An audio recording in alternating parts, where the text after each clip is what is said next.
हजरात तुम्हारे विच कोई है जरा बाकी 4 या 5 मिनट नबी दी धी दे दुखा तुम्हारे विच कोई है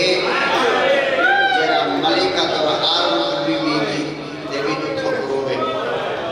5 मिनट खत्म 10 माह रमजान 10 माह रमजान बीबी बतूल दी पाक मदाखिल टाइम नबियां दा सुल्तान नबी हो रहा है मेरे देखे लाला नबियां दा सुल्तान नबी बीबी बतूल दी पाक मद पास के कहदा खदीजा तबीयत के हाल चुला साहब के आदि मैं ना बचनी और मैं तेरा दीन इस्लाम ते बड़ा खर्चे